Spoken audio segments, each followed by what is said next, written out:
के तहत वो थीम पर डिस्कशन होता, अवेयरनेस होता, लोगों को मालूमात दी जा सकती। अब मैं तकरीबन 1992 से हम भी हर साल ये थीम मनाते हैं, इस पे लोगों का अवेयरनेस क्रिएट करते हैं। मैं हॉस्पिटल शुरू करके तकरीबन अब ये अक्टूबर में 40 साल हो जाएंगे। मैं 4 अक्टूबर 1982 को मैं हॉस्पिटल शुरू किया था। जयसिंहपुर में मेरा हॉस्पिटल था, वहाँ 2 बेड से मैं शुरू किया।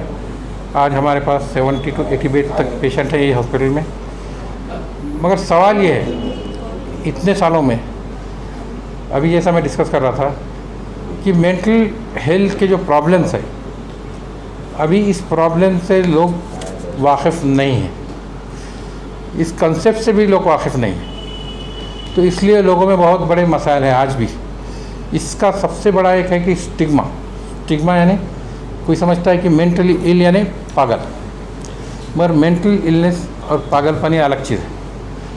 पागल जिसको लोग समझते, इस टाइप के मरीज़ दिमागी बीमारी में हार्डली 1% होंगे। बाकी के 99% जो बीमारियां हैं वो आप हम जैसे लोगों को, ये बीमारी जैसा डायबिटीज़ है, ब्लड प्रेशर है, उसी किस्म से ये साइकोलॉजिकल बीमारियां हैं जिसमें डिप्रेशन है, एंग्जाइटी है, फोबियाज़ है, अलग अलग फ्रस्ट्रेशन है, ओसीडी है। तो ये आम बीमारियां हैं और तकरीबन अगर हम गौर करेंगे तो इससे काफ़ी लोग मुतासर हैं। और आजकल और जो बढ़ने वाले 2 टाइप की बीमारियां जो ज़्यादा हो गए और कोविड के बाद और वो ज़्यादा बढ़ गए, उसमें एक है सुसाइड, खुदकशी, और दूसरा एंग्जाइटी और डिप्रेशन। इसमें कई गुना ज़्यादा हो गया। तो इससे लोग सफ़र हो रहे हैं, लोग परेशान हैं, लोगों को काफ़ी मुश्किलात का सामना करना पड़ा, काफ़ी मुश्किलें फेस करना पड़े। कोविड पीरियड में मैं समझता हूँ आप हर एक वाकिफ़ है कि लोग किस स्टेज से गुज़रे।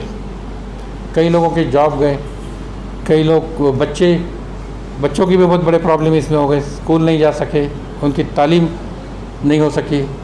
अब इसके बाद 2-2 साल बच्चे नहीं पढ़े और एकदम आगे की क्लास में जा रहे, तो अब उनके अलग प्रॉब्लम है कि पीछे का कोर्स, नया कोर्स कवर करने की प्रॉब्लम है।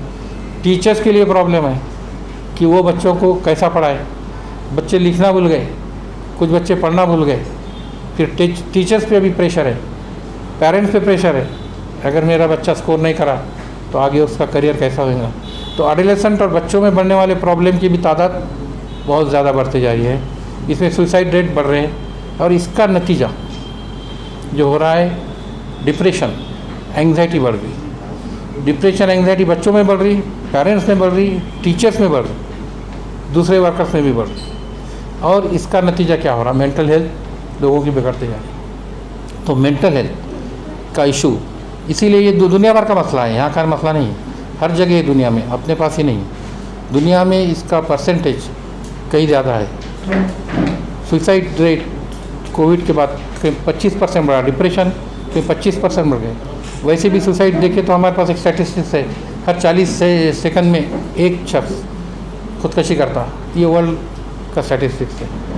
तो इसमें जो तादाद बढ़ती जा रही, अब ये चीज़ों को कवर कैसा करना चाहिए, ये एक का काम नहीं है। अभी जैसा कोई बता रहा था कि हमारे दवाखाने कम है, ये सिर्फ दवाखानों का काम नहीं। Mental health is business of everybody, each and every person. Society का हर शख्स, उसकी जिम्मेदारी है मेंटल हेल्थ प्रमोट करना। वो खुद अपनी हेल्थ प्रमोट करे तो दूसरों की होंगी। अब ये इस बात पर मैं थोड़ी सी गुफ्तगू करूँगा, जब तक आप खुद मेंटली हेल्दी नहीं, आप दूसरे की मेंटल हेल्थ प्रमोट नहीं कर सकते। तो जब ये सिचुएशन पैदा हो जाती, तो जब आप देखते इंटरपर्सनल रिलेशनशिप बिगड़ जा रही, फैमिली के रिलेशनशिप बिगड़ जा रहे। फैमिली में आज अगर हम देखेंगे तो 3 किस्म के सिचुएशंस आ गए। बूढ़े माँ बाप ओल्ड होम एज में जा रहे हैं, हस्बैंड वाइफ अलग अलग जॉब पे, बच्चे जो पालना घर रहते हैं उस पालना घर में चले जा रहे हैं। तो फैमिली का कंसेप्ट ख़त्म होता जा रहा, टूटता जा रहा। और एक दूसरे को जो हेल्प करना, एक दूसरे का जो कोऑपरेशन करना, एक दूसरे के जो रिलेशंस अच्छे होना, ये सब बिगड़ते जा रहे हैं। और इसको रिप्लेस कर दिया है किसने किया? आपके मीडिया ने, स्पेशली सोशल मीडिया। लोग वर्चुअल वर्ल्ड में जी रहे हैं, virtual world, Meta world. Meta इसमें क्या है? वर्चुअल वर्ल्ड में वो क्या देखते हैं? हर चीज़ वो देख रहे हैं। आज रिलेशनशिप ढूंढ रहे हैं मोबाइल में, उनके जो वर्चुअल फ्रेंड्स है मोबाइल पे है, वर्चुअल उनके जो भी गेम्स है मोबाइल पे है, उनका वर्चुअल प्लेजर है मोबाइल पे है। मेरे कितने लाइक है, मेरे कितने डिसलाइक है, मेरा पोस्ट कितना पॉपुलर हुआ, इस किस्म का। फिर बच्चे जो खेल रहे हैं गेम्स, बच्चों का ज़्यादा वक्त जो गया गेम्स खेलने में, मोबाइल गेम्स। अब देखिए, अगर मोबाइल गेम्स की आप अगर गौर करें, आज बच्चा मोबाइल छोड़ने के लिए तैयार नहीं, क्योंकि ये जो उसको खुशी मिलती मोबाइल देखने के बाद, जो प्लेजर हार्मोन्स ब्रेन में होते हैं जिसे हम डोपामाइन कहते हैं, तो मोबाइल देखने के बाद ये डोपामाइन गेम खेलने में काफ़ी रिलीज़ हो जाता। और यही डोपामाइन हमको रिलीज़ करने के लिए हमारे को फिज़िकल एक्टिविटी कई ज़्यादा देर तक ही करना पड़ती जब ये मोबाइल होता। तो ये जो चेंज आते जा रहा है, इस चेंज की वजह से हर एक में एक स्ट्रेस की लेवल काफ़ी बढ़ गई, स्ट्रेस की लेवल काफ़ी बढ़ गई। और जैसा स्ट्रेस बढ़ता है तो स्ट्रेस कह के लिए जिम्मेदार है, ना सिर्फ दिमागी बीमारियों के लिए, आपकी फ़िज़िकल हेल्थ के लिए। आपकी फ़िज़िकल हेल्थ, आपको ब्लड प्रेशर होता है, आपको डायबिटीज़ हो सकता है, आपको हार्ट अटैक आ सकता है, आपको अस्थमा जैसी बीमारी हो सकती है, आपको कैंसर हो सकता है, और है नहीं सो बीमारियाँ आपको स्ट्रेस की वजह से बढ़ती है। तो स्ट्रेस फ्री होना ये भी मुश्किल है, स्ट्रेस होना भी ज़रूरी है। अगर स्ट्रेस ना हो, वो एक जगह बैठे तो भी अब ना माने, बस स्ट्रेस ऑप्टिमम चाहिए। अगर वो ज़रूरत से ज़्यादा बढ़ रहा तो वो स्ट्रेस नुकसानदेह, तो ज़रूरत से ज़्यादा स्ट्रेस ना ले। तो यहाँ जो थीम इस साल दिया गया है कि थीम है मेंटल हेल्थ और वेलबींग। अब वेलबींग क्या है? वेलबींग का जो कंसेप्ट है, आप मेंटली इल होने के बाद भी आप वेलबींग हो सकता है आपका। आप इसको समझने की कोशिश कीजिए। मेंटली इल है आप, मेंटल बीमारी है, उसके बावजूद भी आप वेल हो सकते। फिज़िकल बीमारी है, उसके बाद भी आपका कंसेप्ट ऑफ वेलबींग हो सकता है। वो कैसे?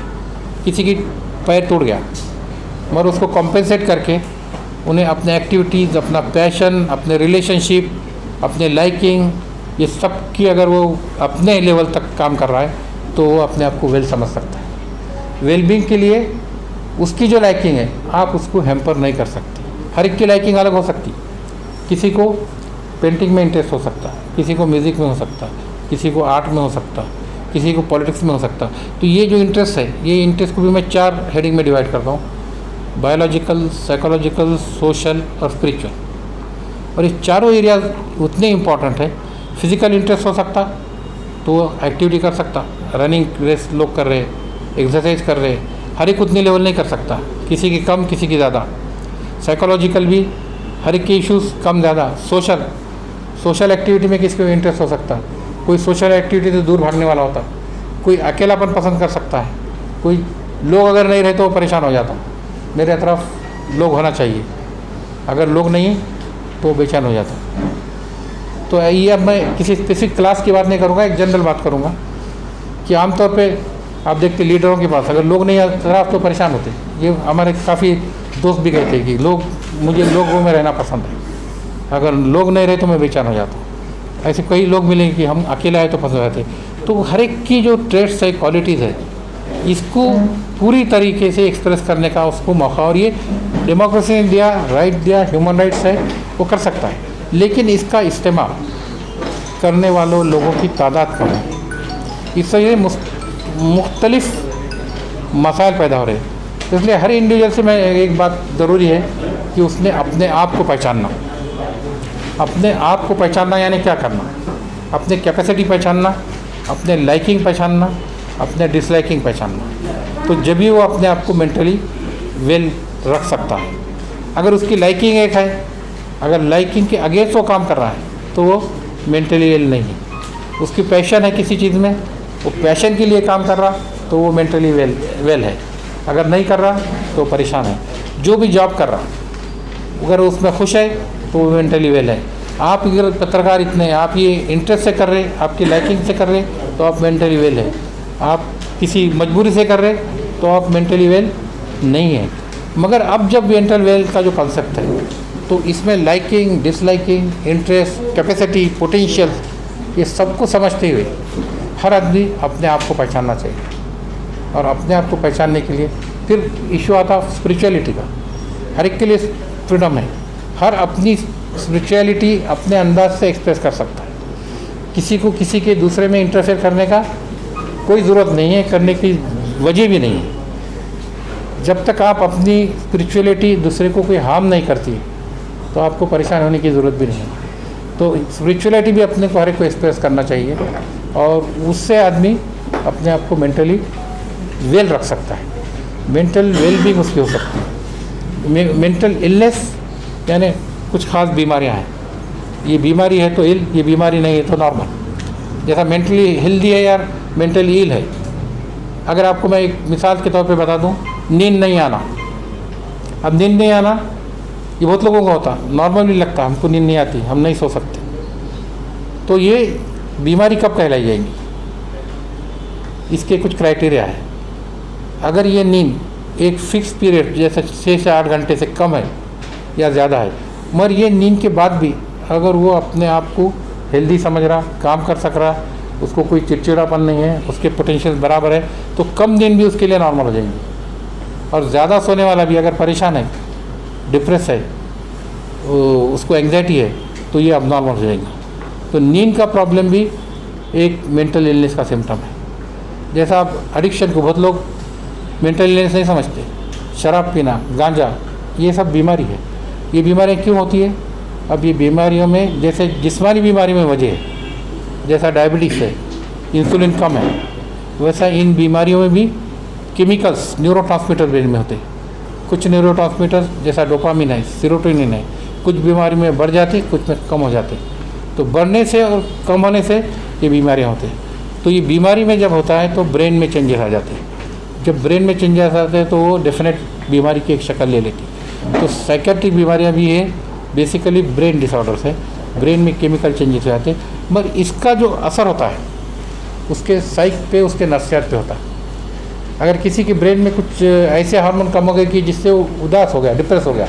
डिप्रेशन तो मैं समझता हूँ आप में से हर ने फेस किया होगा। यहाँ है कोई जिसने डिप्रेशन फेस नहीं किया? वो कभी डिप्रेस नहीं हुआ? अगर ऐसा कोई मुझे कह दे तो मैं कहूँगा कि वो अब नॉर्मल, क्योंकि डिप्रेशन एक नॉर्मल सिम्टम है, नॉर्मल फिनोमेना है। मगर ये बीमारी कब हो जाती है? एक हद से ज़्यादा, एक लिमिट से ज़्यादा, एक शिद्दत उसकी बढ़ जाती है। या जैसा बीमारी है आमतौर पे 2 दिन 3 दिन डिप्रेशन आना नॉर्मल है, मगर ये महीनों से चल रहा, सालों से चल रहा, तो ये बीमारी है। या उसकी सीवियरिटी बहुत ज़्यादा बढ़ गई, तो ये बीमारी है। तो ये बीमारी की शक्ल अभी काफ़ी लोगों में, डिप्रेशन काफ़ी बढ़ गया। कोविड के बाद उसकी तादाद बढ़ गई।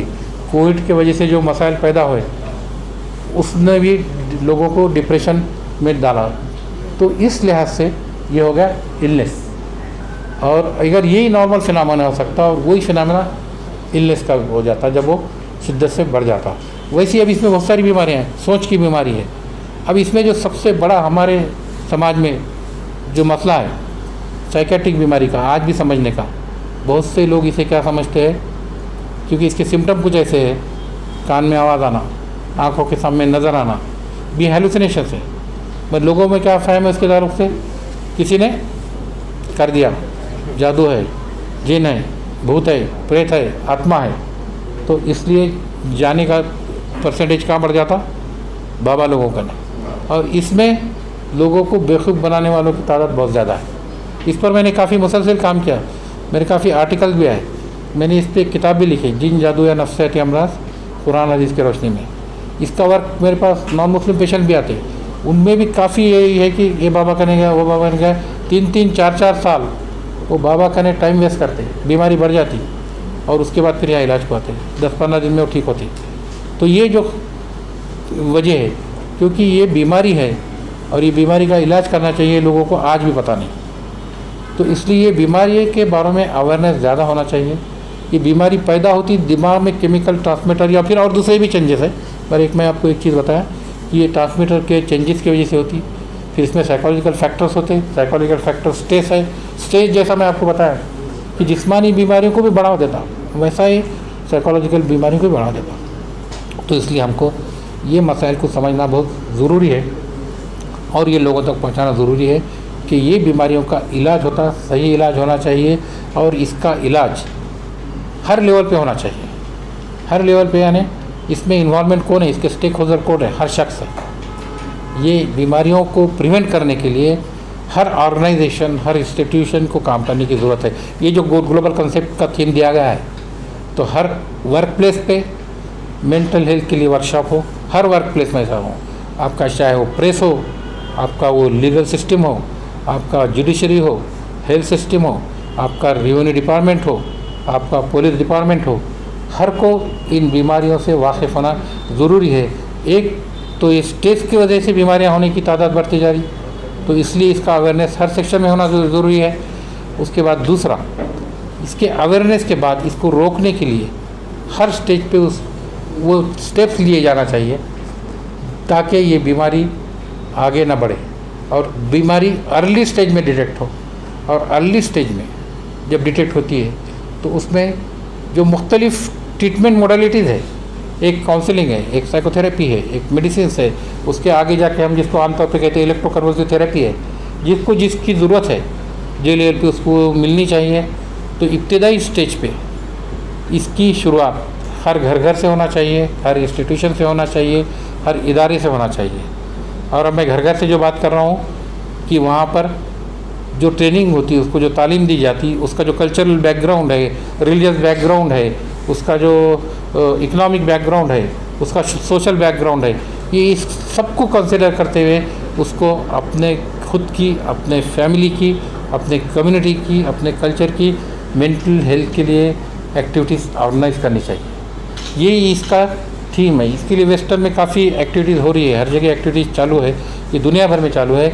ये एक्टिविटी एक दिन एक हफ्ते से नहीं कि ये पूरे साल चलना चाहिए कि मेंटल हेल्थ का इशू जो है वो हर एक का है, साल के 365 दिन का है और हर लम्हे का है।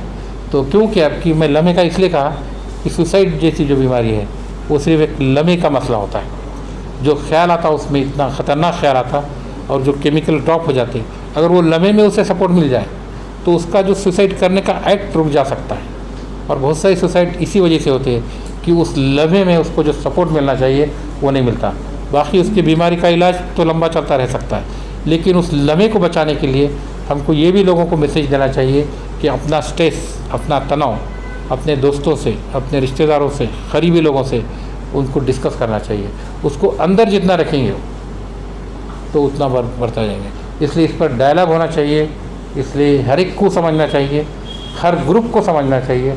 हर एक ग्रुप के अपने स्ट्रेसेस अलग अलग, हर ग्रुप के अपने अलग अलग प्रॉब्लम्स हैं, हर प्रोफेशन के अपने प्रॉब्लम्स हैं, हर वर्किंग प्लेस के अपने प्रॉब्लम्स हैं। तो वो प्रॉब्लम्स सॉल्व करने के लिए, उसका स्ट्रेस करने के लिए हर शख्स को कोशिश करना चाहिए। तभी हम एक हेल्दी सोसाइटी, हेल्दी कम्युनिटी और हेल्दी दुनिया देख सकते हैं। तो ये जो हेल्थ का कंसेप्ट है ये शुरू होता है इंडिविजुअल से। Individual health, family health, community health, आपके गांव की हेल्थ, डिस्ट्रिक्ट की हेल्थ, स्टेट की हेल्थ, नेशन की हेल्थ एंड वर्ल्ड की हेल्थ। तो it is like a brick, एक एक ब्रिक से वो बढ़ता जाता, एक एक बिल्डिंग बनती जाती और वो हेल्दी बने तो पूरी दुनिया हेल्दी हो सकती। और इसलिए हर एक को कोशिश करना चाहिए। इतना बोलकर मैं मेरी बात ख़त्म करता हूँ। आपको क्वेश्चन है तो आप पूछ सकते हैं। कार्यक्रम कब और कहाँ है? हाँ, अभी कार्यक्रम तो मैं समझता हूँ उसमें दिया भी है वर्कशिप में। इस कार्यक्रम को हमने थोड़ा लंबा भी किया, वो हर साल भी करते हैं हम। तो इस साल हम जो कार्यक्रम ले रहे हैं अभी 26 से शुरू हो रहा है हमारे पास। हमने इस कार्यक्रम के तहत कुछ एक्टिविटीज़ रखी है। हर साल हम रखते हैं कॉलेज के स्टूडेंट्स, स्कूल के स्टूडेंट्स के लिए। इसके बाद बोलने से पहले मैं आपको एक बात बता दूंगा कि हमने और एक एक्टिविटी लिए थे जुलाई के महीने में स्कूल में। मैं ब्लूमिंगवर्थ स्कूल का उसका चेयरमैन भी हूँ और हम स्कूल मेंटल हेल्थ पर भी फोकस करते हैं। तो उसकी हमने एक एक्टिविटी लिए थे कि हमने जो देखा था जब बच्चों में प्रॉब्लम क्या थी, मैं आपको ये भी वादे कर देता हूँ। क्लास में कुछ बच्चे बोल रहे ये हिंदू बच्चा, इसके पास मत बैठो। कोई बच्चा कहेगा अरे ये मुस्लिम बच्चा, इसके पास बैठो, दूर बैठो। तो हमने फिर पेरेंट मीटिंग ली, पेरेंट मीटिंग कॉल की, हमने कम्युनल हार्मनी पे उस पर बात की, ये मसला कम हो गया। मगर ये मसला कहाँ से आया था मैं उसके तफसील में नहीं जाऊँगा, मेरी मसला बच्चों में तक आ गया था। तो हमने एक ऐसे कंपटीशन जब रखी थी कि कम्युनल हार्मनी इंडिया, और उस मेंटल हेल्थ को हमने सारे स्कूल्स और कॉलेजेस में उसके लिए टॉपिक दिया था। तो हमारे पास तकरीबन 450-500 एस्से आए, राइटअप आए। तो उस पर उसको हमने असेस किए, सीरियसली असेस किए, और 2-3 सेटिंग में हम जाके फर्स्ट सेकंड थर्ड प्राइज़ भी हम डिक्लेयर किए। वो हम एक्चुअली देना चाह रहे थे 15 अगस्त को, मगर वो हमारा असेसमेंट में भी डिले हुआ क्योंकि काफ़ी ज़्यादा ऐसे थे। तो हम चाह रहे कि वो इस 10 अक्टूबर को मेंटल हेल्थ के दिन उसके भी हम 3 प्राइजेस दे देंगे इस प्रोग्राम में, जो हमने इसमें मेंशन नहीं किए, तो मैं आपको अभी बताना चाह रहा हूँ। और हमारा जो क्योंकि इसका भी संबंध मेंटल हेल्थ से बहुत ज़बरदस्त है, कम्युनल हार्मनी का संबंध मेंटल हेल्थ से। डॉक्टर साहब इनका पूछना है कि कहाँ पर ये प्रोग्राम हाँ दे रहे हैं? यार अब दूसरी बात कि कॉमन लोग को मतलब हेल्दी रहने के लिए नॉर्मल डिफिनेशन में मतलब नॉर्मल रहने के लिए मतलब क्या बताएंगे आप, क्या समझते हैं? आऊँगा अभी। हाँ अब तो पहले आता हूँ नॉर्मल लोगों को। मराठीत बोलो. हा याच्यात प्रश्नाला घेऊन एक प्रश्न असा आहे ठीक की आहे, हां. महाभारत महाविद्यालयीन तरुण तरुणींमध्ये आता